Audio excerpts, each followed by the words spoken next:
মীন ৰাশিৰ জাতক জাতিকাসকলৰ আগষ্ট মাহৰ সম্পূৰ্ণ ৰাশিফল সিদ্ধান্ত আজিৰ ভিডিঅ'টোৰ যোগেদি সুন্দৰভাৱে জানি লওঁ আহক। 1 আগষ্টৰ পৰা 31 আগষ্টলৈকে দিন কেনেধৰণে পাৰ হ'ব আৰু কি কি সুযোগ সুবিধা লাভ কৰিব পাৰিব। দুটা পাব আপোনালোকে শুভ সংকেত, ঘৰলৈ আহিব আপোনালোকৰ ভাল খবৰ। আহক তেনেহ'লে সুন্দৰভাৱে জানি লওঁ। যদি ভিডিঅ'টো ভাল লাগে লাইক এটা কৰি আমাৰ মনোবল বঢ়াব আৰু আপোনালোকৰ বন্ধুবৰ্গৰ লগত শ্বেয়াৰ কৰি তেওঁলোককো উপকৃত কৰিব। মীন ৰাশিৰ জাতক জাতিকাসকলৰ এই আগষ্ট মাহটো মধ্যমভাৱে পাৰ হোৱা দেখিবলৈ পাব। কেতিয়াবা আপোনালোকৰ কিছুমান ক্ষেত্ৰত দুৰ্বল ভাৱটো বেছিকৈ বৃদ্ধি পোৱা দেখিবলৈ পোৱা যাব পাৰে। কেৰিয়াৰৰ ক্ষেত্ৰত আপোনালোকে নিজৰ কষ্টৰ বলত নোহোৱা কামো সিদ্ধি কৰি ল'ব পাৰিব আৰু কৰ্মক্ষেত্ৰত আপোনালোকৰ উন্নতিৰ যোগ দেখিবলৈ পাব। সহকৰ্মীৰ পৰাও পূৰ্ণ সহযোগিতা আপোনালোকে লাভ কৰিব পাৰিব।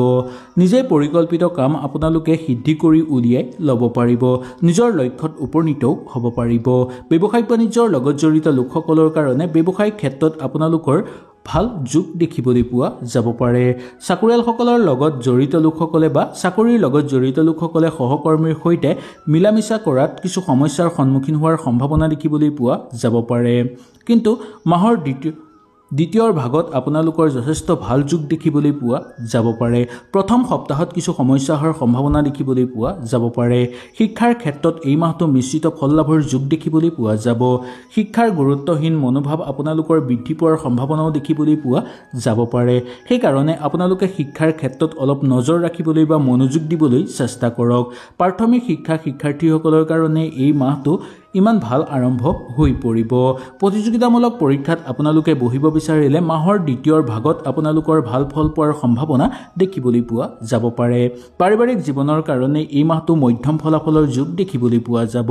পাৰিবাৰিক ক্ষেত্ৰত সৰু সুৰা বিবাদ দেখিবলৈ পোৱা যাব পাৰে। সেইকাৰণে সেই বিবাদ যাতে নহয় বা আপোনাৰ কাৰণে যাতে তেনেধৰণৰ বিবাদ সৃষ্টি হ'ব নোৱাৰে তাৰ প্ৰতি আপোনালোকে অকণমান লক্ষ্য ৰাখিব লাগিব। প্ৰেমৰ জীৱনৰ ক্ষেত্ৰত এই মাহটো প্ৰেমৰ সম্পৰ্ক কিছু দুৰ্বল হৈ পৰাৰ সম্ভাৱনা দেখিবলৈ পোৱা যায়হে। সেইকাৰণে সম্পৰ্ক ভাল কৰি ৰাখিবলৈ আপোনালোকে চেষ্টা কৰিব। তৰ্ক বিতৰ্ক হ'ব পাৰে বা হাই কাজিয়া হ'ব পাৰে, সেইবোৰ যাতে নহয় তাৰ প্ৰতি অকণমান লক্ষ্য ৰাখিব বা চেষ্টা ৰাখিব। বিবাহৰ সৈতে জড়িত লোকসকলে বা বিবাহৰ কথা বতৰা পাতি থকা লোকসকলৰ কাৰণে এই মাহটো বিশেষ অনুকূল দেখিবলৈ পোৱা নাযাব। বৈবাহিক ক্ষেত্ৰত এই মাহটো সাৱধানতা অৱলম্বন কৰাটোৱেই আপোনালোকৰ কাৰণে উচিত বুলি ক'ব পৰা যায়। কোনো তৃতীয় পক্ষৰ লোকে আহি বৈবাহিক জীৱনৰ মাজত যাতে সমস্যা সৃষ্টি কৰি দিব নোৱাৰে তাৰ প্ৰতি লক্ষ্য ৰাখিব। আৰ্থিক জীৱনৰ ক্ষেত্ৰত আপোনালোকৰ এই মাহটো কিছু বাধা আহি পৰাৰ সম্ভাৱনা দেখিবলৈ পোৱা যাব পাৰে। পাবলগীয়া ধন পোৱাৰ ক্ষেত্ৰতো আপোনালোকে সংঘৰ্ষ কৰিব লাগিব। লাভ প্ৰাপ্তিৰ ক্ষেত্ৰত আপোনালোকে কিছু বিলম্ব হোৱাৰ সম্ভাৱনা দেখিবলৈ পোৱা যাব পাৰে। এই মাহত কোনো ডাঙৰ পৰিমাণে সঞ্চয় কৰিব নোৱাৰিব বা এই মাহত কোনো ডাঙৰ পৰিমাণ আপোনালোকে সঞ্চয় কৰি ৰাখিব নোৱাৰিব। পূৰ্বৰে পৰা সঞ্চয় কৰি থোৱা ধনও আপোনালোকৰ হাতৰ পৰা ক্ষতি হৈহে পৰাৰ সম্ভাৱনা দেখিবলৈ পোৱা যাব। আগষ্ট মাহটো আপোনালোকৰ স্বাস্থ্যজনীয় ক্ষেত্ৰত মিশ্ৰিত ফল লাভৰ যোগ দেখিবলৈ পোৱা যাব পাৰে। মূৰৰ বিষ, জ্বৰ, আঘাত পোৱাৰ সম্ভাৱনা দেখিবলৈ পোৱা যায়।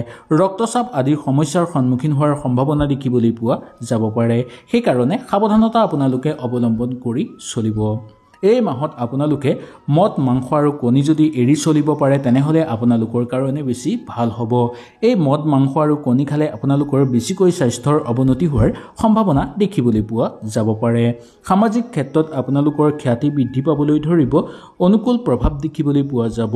বুদ্ধিৰ বিকাশ ঘটিবলৈ ধৰিব আৰু ঘৰুৱা পৰিৱেশত আপোনালোকৰ সন্মান বৃদ্ধি পাবলৈ ধৰা দেখিবলৈ পোৱা যাব পাৰে।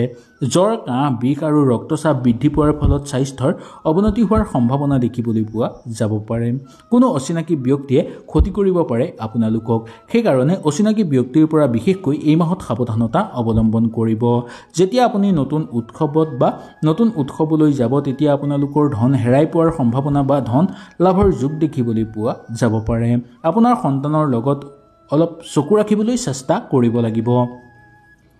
কাৰণ সন্তান বিপথে যাব পাৰে বা সন্তানৰ কাৰণে অবান্তিক খৰচৰ মাত্ৰা বৃদ্ধি পোৱাৰ সম্ভাৱনা দেখিবলৈ পোৱা যায়। ভুল সংবাদত আপোনালোকে ভুল গৈ যাতে বেয়া পথলৈ নাযায় তাৰ প্ৰতি লক্ষ্য ৰাখিব বা আপোনালোকে ভুল সংবাদ লাভ কৰাৰ ফলত যাতে আপোনালোকে কিবা উল্টা-পুল্টা কাম কৰি নলয় তাৰ প্ৰতি লক্ষ্য ৰাখিব লাগিব। আপোনালোকৰ ভাল মনোভাৱ থকাৰ ফলত এই মাহত কিছুমান নোহোৱা কাম সুন্দৰভাৱে হৈ পৰাৰ যোগ দেখিবলৈ পোৱা যায়। কিবা কিবি ক্ষমতা আপোনালোকে লাভ কৰাৰ ফলত কেতিয়াও আপোনালোক হিংসুক হৈ এই মাহত পৰাটো উচিত নহয়।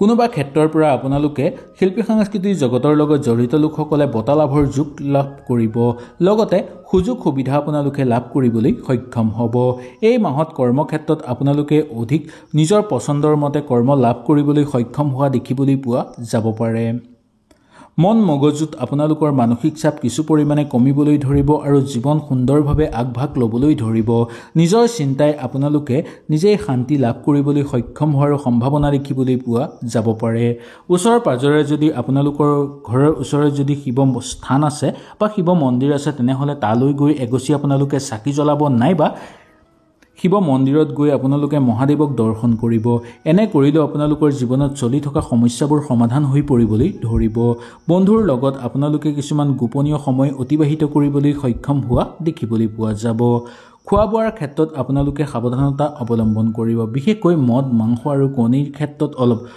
সাৱধানতা অৱলম্বন কৰিব বহুমুখী বন্ধুৰ পৰা যিমান পাৰে দূৰত্ব বজাই ৰাখিবলৈ আপোনালোকে চেষ্টা কৰিব বিশেষকৈ আপোনাৰ পইচা লোৱাৰ বেগটো ভালকৈ ৰাখিবলৈ এই মাহত চেষ্টা কৰিব লাগিব কৰবালৈ যদি ওলাই যায় সেই সময়ত টকা লোৱা বেগটো অলপ সাৱধানতা অৱলম্বন কৰিব নহবা সেই বেগ হেৰুৱাৰ সম্ভাৱনা দেখিবলৈ পোৱা যাব পাৰে প্ৰতিপত্নীৰ লগত নহলে ঘৰত থকা সময়খিনি আপোনালোকে শান্তিপূৰ্ণভাৱে অতিবাহিত কৰিব পাৰে কাৰোবাৰ প্ৰেমত সফলতা লাভ কৰিবৰ বাবে পৰিকল্পিত ক্ষেত্ৰত আপোনালোকে সফল হ'ব পাৰিব আপুনি অনুভৱ কৰিব যে আপোনাৰ গুণে আপোনাক বহুদূৰ আগুৱাই লৈ গৈছে যদি আপোনালোকৰ বেয়া গুণ আছে তেনেহলে আপোনালোকে বহু বেছি সমস্যাৰ মাজত সোমাই পৰিব পাৰে ভাই ভনীৰ ঘৰলৈ যোৱাৰ যোগ দেখিবলৈ পোৱা যাব পাৰে নতুনকৈ যদি আপোনালোকে কাৰোবাৰ সৈতে কিবা সম্পৰ্ক স্থাপন কৰিব বিচাৰে তাৰ ফলত আপোনালোকৰ মৰম চেনেহ বৃদ্ধি পাবলৈ ধৰিব আপোনাৰ জীৱন লগৰীৰ লগত আপোনালোকে ভাল সময় অতিবাহিত কৰিব পৰাৰ যোগ দেখিবলৈ পোৱা যাব পাৰে অত্যাধুনিক কিছুমান কামত গৈ আনন্দিত অনুভৱ কৰিব পাৰিব আৰু কিছুমান ক্ষেত্ৰৰ পৰা আপোনালোকে সফলতাও অৰ্জন কৰিব পৰাৰ যোগ দেখিবলৈ পোৱা যাব পৰিকল্পিত কাম আপোনালোকৰ সুন্দৰভাৱে হৈ পৰিব আগৰ আধৰুৱা কামো আপোনালোকৰ হৈ পৰা দেখিবলৈ পোৱা যাব কেতিয়াবা মনটো হতাশাৰ মাজত সোমাই পৰিব পাৰে সেই হতাশা ত্যাগ হ'ব কিছু লাহে লাহে প্ৰথম সপ্তাহটো আপোনালোকৰ কিছু হতাশাৰ মাজেৰে পাৰ হোৱা দেখিবলৈ পোৱা যাব পাৰে আত্মীয় পইচা ধাৰলৈ বিচৰাৰ যোগ দেখিবলৈ পোৱা যাব বা আত্মীয় পইচা ঋণ বিচাৰিব পাৰে সেই কাৰণে আপোনালোকে তেওঁলোকক যিমান পাৰে সাধ্য অনুসাৰে দিবলৈ চেষ্টা কৰিব কিন্তু ঘূৰাই পোৱাৰ ক্ষেত্ৰত কিছু বিলম্ব হৈ পৰিব পাৰে যিকোনো কাম আপোনালোকে আৰম্ভ কৰিলে চিন্তা চৰ্চা কৰিব বা ঘৰৰ মানুহৰ লগত পৰামৰ্শ কৰি তাৰ পিছতে সেই কাম আৰম্ভ কৰিব তাতকৈ বেছি ভাল আপোনালোকে ভাল ফল লাভ কৰিব পাৰিব এনেকুৱা লোকৰ লগত সম্পৰ্ক নকৰাই ভাল যাৰ পৰা আপোনালোকে ভাল গুণ লাভ কৰিব নোৱাৰে যাৰ পৰা বেছিকৈ আপোনালোকে বেয়া গুণহে লাভ কৰিব পাৰে প্ৰেমৰ কোনো সীমা নাই সেই সকলো সীমাই আপোনালোকে উদ্ধৱ কৰিব পাৰিব আপুনি এটা কথা শুনিছে চাগে কিন্তু আজিৰ দিনত আপোনালোকে কিছুমান ভাল বন্ধু পোৱাটো বহু কঠিন কিন্তু এই মাহত আপোনালোকে নতুনকৈ কিবা এটা ভাল বন্ধু পোৱাৰ যোগ দেখিবলৈ পোৱা যাব ব্যৱসায়িক বাণিজ্যৰ ক্ষেত্ৰত পৰিকল্পিত ক্ষেত্ৰত আপোনালোকৰ সমস্যাৰ সন্মুখীন হ'বলগীয়া হ'ব পাৰে সামাজিক বা ধাৰ্মিক ক্ষেত্ৰত আপোনালোকৰ অনুষ্ঠানবিলাকত শুভ ফল প্ৰাপ্তিৰ যোগ বা দিনবোৰ সুন্দৰভাৱে পাৰ হোৱা দেখিবলৈ পোৱা যাব জীৱন লগৰীৰ ক্ষেত্ৰত বা জীৱন সংগীৰ ক্ষেত্ৰত আপোনালোকৰ বিশেষ দিন বুলি ক'ব পৰা যায় কৰ্মক্ষেত্ৰত অতিশয় আপোনালোকে সন্তোষ লাভ কৰিব পৰাৰ যোগো দেখিবলৈ পাব হয়তো এই ভিডিঅ'টোৰ যোগেদি আপোনালোকে সুন্দৰভাৱে বুজি পালে যদি কিবা অসুবিধা পালে নিশ্চয় মোক তলত কমেণ্ট কৰি জনাব তেনেহলে আজিলৈ আপোনালোকৰ ওচৰৰ পৰা বিদায় লৈছো কালিলৈ পুনৰ আপোনালোকক লগ পোৱাৰ প্ৰতিশ্ৰুতিৰে আজিলৈ নমস্কাৰ